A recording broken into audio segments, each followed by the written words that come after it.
welcome back to the program. You're watching Morning Thailand with Phi and Golf. And of course, like I said, I have a report on more updates of the tropical storm that's to hit us. Another one. Exactly. And very cute name, you gotta say. It will be, well, it is named already. It has been named Mangkhut.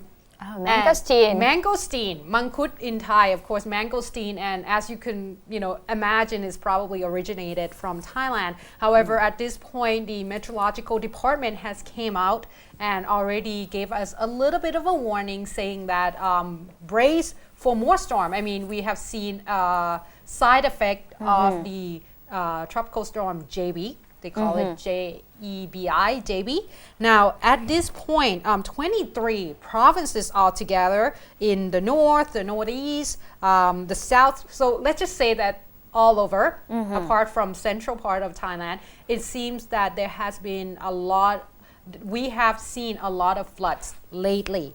Now, in Sakon Nakhon in particular, it seems that at this point, the downpour is continuing to the fact that already, especially in Mueang district as well as Phon Nagao district, the agricultural land has been destroyed for about 40,000 rai already. Now, as you can see in the picture there, that's showing you where the tropical storm Mangkhut, there you go, is going to hit. Now they are at this point in Hanoi of Vietnam. So they are moving its way, and from the 7th to the 9th, they said that the department came out and said that we have to brace for a very, very heavy rain, especially in the northeastern part of Thailand, in Loi, Nong Bua Lampu, Udon Thani, Nong Khai, Bungkan, Sakon Nakhon, Nakhon Phanom, and Mukdahan. And in the north, if you're in the north, Chiang Rai, Phayao, Nan, Phrae, Uttaradit, Pisanulok, as well as Phetchabun. Now, if you're living in the south, you're not really, get away with this either. Apparently, it might not be as hard, but still have to watch out for it. Jantaburi, Trat, Ranong, Phang Phuket, Krabi, Trang, and Satun. So be very, very careful, especially if you have to travel, via the sea. For example, the ferry. So if you have to get on a ferry, perhaps try to stay in deck. Do not walk out and such. As well, in Chiang Mai, they say that they have seen a lot of heavy rain, continuous rain for days. And at this point, several of the community has seen a lot of flood, especially in Ping Mueang community, as well as the community behind Ta Pair Gate. So they say that the municipality were able to, release all the water into the river. However, you still have to brace for, heavy rain, more heavy rain to come. So I guess it seems like a lot of floods will be seen around the country. For sure. Is that the tropical storm only in Thailand only, so that we can name it Mangkhut after the Thai fruits? Yeah, well, I'm not quite sure, but it is interesting because I believe that it's probably hitting around the area anyways, but I'm not quite sure why don't they call it mangosteen. Maybe we got a dips on naming it first. Who knows? But at this point, yeah, as you can see there, it's actually hitting Vietnam right now and is coming. So Laos probably going to see an impact of it already, as well as in Cambodia.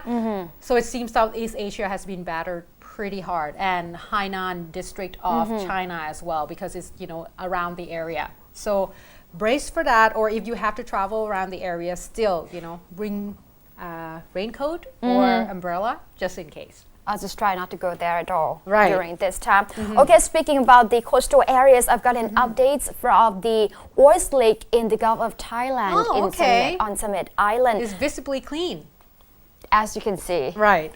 However, yesterday the Department of Special Investigation said that they'll try to conclude the official report of the investigation by this after the meeting today, after they met with the 14 agencies who deal with the oil spill before concluding the report. However, there was preliminary investigation that points to human error in the case of in this incident. Kun Tharit Pengdit, the Director General of the DSI, said that the department is still looking at the possibility, the scenarios that may have caused the oil spill. However, earlier they found that the carelessness of the PTTGC workers may have been the cause. Oh. He mentioned one possibility is that the worker failed to close the pipeline safety valves in time, causing the oil to leak. And second, the staff of the PTTGC failed to inspect the condition of the supply pipeline. So they're still not yet concluding the basic investigation of this before they can meet with 14 agencies related to the matter. However, there were concerns over the safety of the volunteers, the officers on duty, and of course the restoration team who goes to our Prow Bay of the Summit Island because they work with the crude oil. Those people who went in first and then deal with all the crude oil and collecting all those stuff, those are the people that they are concerned of. Because inhaling the crude oil is not good for the health at all. So the Public Health Ministry has conducted a test among the officers on duty and the volunteers. I've heard about that.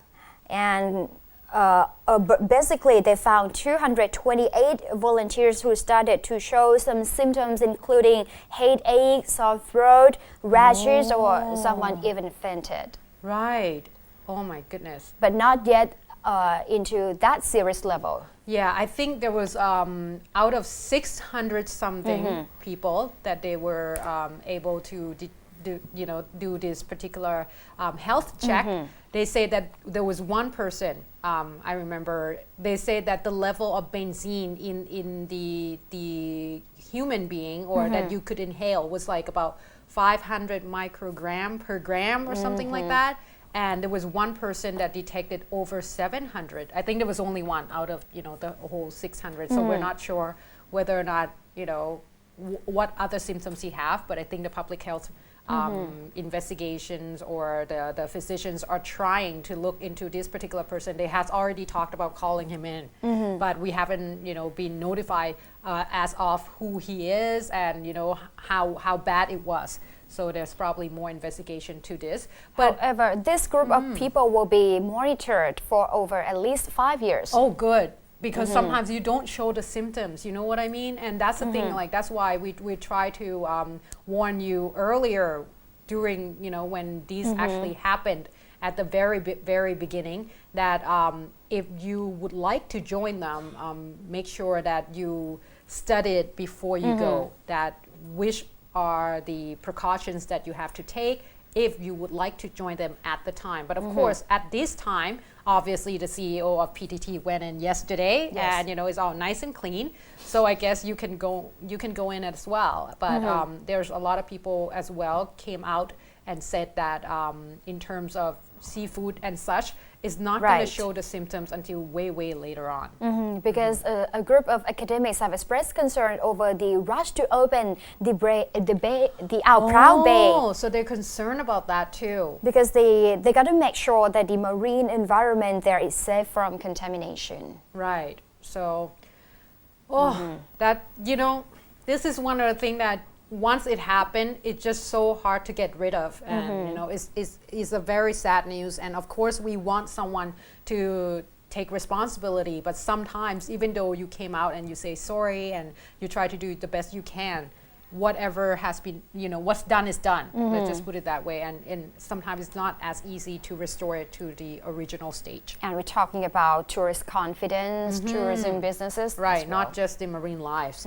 All right, moving on to another interesting news. This one has not been talked of that much, but I thought it's interesting nonetheless, because there has been a report, apparently yesterday, a lot of us probably didn't realize, it was the Memorial Day for the father or the founder of the law, Thai laws in particular. Let me get his name straight. พระองค์เจ้าระพีพัฒนศักดิ์ it's called Rapi Day. Rapi Day, exactly. And of course, at the Supreme Court, there would be some kind of rituals as well as paying respect. And yesterday they did just that. However, it seems like there has been a bit of a chaos went on yesterday. Now, they say that prior to the event, early in the morning at about 4 a.m. There has been a report of a fire that got shot into the Supreme Court. But due to the fact that it's happened early in the morning, we're talking about 4 a.m. No one was there. So, and it's practically, is more of like a threat shot. It's not to injure anyone. So at least at this point, the police are investigating into what has happened. However, there was two speculations altogether. One was that about 2 months ago, there has been a bit of a conflict between the Supreme Court worker itself, as well as the people that the vendors around the area, because apparently around the Supreme Court area there are some vendors as well as stalls that has been set up, but they are trying to renovate the Supreme Court, so there would be some truck went in and out of the court to, of course, trying to build or at least renovate the place. However, of course, these stalls actually got on the way, so a lot of the vendors were not happy. The Supreme Court were not happy. There was trying to settle the arguments. However, they did not say that whether or not it has been clarified or cleared out. So at this point, they say that it could have been stemmed from that conflict, or it could be about another way as well, because apparently yesterday when there was a ceremony at the time in front of the Supreme Court, they said that there were a set of lawyers that went in with the banner saying that, pretty much in the banner say that father, so they're probably referring to Mong Rapi, exactly, the founder of Thai law, saying that father, they will not let me work on the children's case. Pretty much. And this is actually from the fact that back in 2 years ago, so 2011, exactly, the Supreme Court has came up with more regulations, so intense regulation in terms of requesting that all the lawyer that would be working on children's case needs to get a little bit more time into studying children's psychology, as well as trying to I think 2 years altogether that they have to take course, so more course before they can actually work on any cases involve children, which I think is probably good, because the thing is you gotta know a little bit about children's psychology. They are a little bit different, they're a little bit more sensitive. However, I guess some lawyers were not very happy with it, so as a result, yesterday, instead of celebrating the anniversary of the founder of Thai law, there has been a little bit of chaos. Nothing like just a threat. Exactly, just like a banner. So there's no clash or anything like that. However, still, even though that did not happen, it's still showing you that there's still a little bit of conflict going on there. So at this point, the police say that it could be either or. So they have to look into this particular shot, whether or not it was a threat from the stall people, or it was a threat from perhaps some of the lawyers that were not happy with the whole, trying to get 2 more years for them before they could practice their law. Supreme Court is the one around Sanam Luang area, exactly, right? So if you happen to go there, or just wondering what happened yesterday. Exactly. Is the incident. Before we going for a break here, I've got an update of the incident down south. Khun Gop, today is the last day of Ramadan period in Thailand and also in Malaysia. However, there seems to be a string of violence happening every day. Oh my goodness. Right? Yesterday, 4 defense volunteers were wounded when a homemade bomb exploded in Mueang district of Yala province. These 4 volunteers were traveling in a pickup truck going to a mosque in Yupo district and Lamai district when the bomb hidden in a shower under the road was detonated. However, no one was killed. 4 of them were slightly wounded in the explosion and they were admitted to Yala Hospital.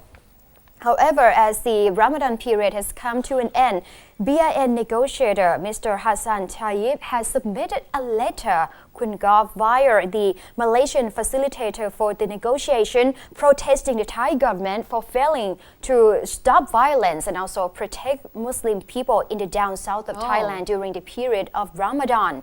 Okay. In the letter, BIN expressed that dissatisfaction with the Thai authorities' measures in handling the situation, which resulted in the death of at least 11 Muslims in the area. So they wanted Thai government to clarify the matter. Okay. Even though the Ramadan period ends today, the ceasefire will remain in place until August the 18th. But I'm pretty sure there's still... I thought we have requested for BRN to clarify to us as well as to who instigate these violence, because obviously the officials has been attacked as well, and is the Muslims that has been killed due to these attacks are almost the bystanders that happen to be in the area that was supposed to be that the target was the officials. And it had been said before, if any violence or any situation occur, Thai authority will contact the Malaysian negotiator. Is that right? But no one was mentioned about this. And I think Kun Prasha from NOC has came out and voiced his concern as well, saying that the peace talk will obviously still have to continue because peace talk is better than no talk at all. But still, I guess the BRN probably gonna have to. The thing is, we haven't heard at all, Kun Phai, from the Malaysian side, the mediator, as in terms of how are we gonna do this. So hopefully we will hear about from them soon, because I think we have voiced our concern. The BRN has voiced their concern, but to have a mediator, I guess, to be able to perhaps get some kind of a negotiation going or something like that. All right, with that, I think we're going to take another short break. But of course, what we wait for is what happened yesterday, the D-Day. Outside, I will give you information, the outside the parliament itself, how bad it was, and Kun Phai will give us the chaos inside the parliament. So please stay tuned.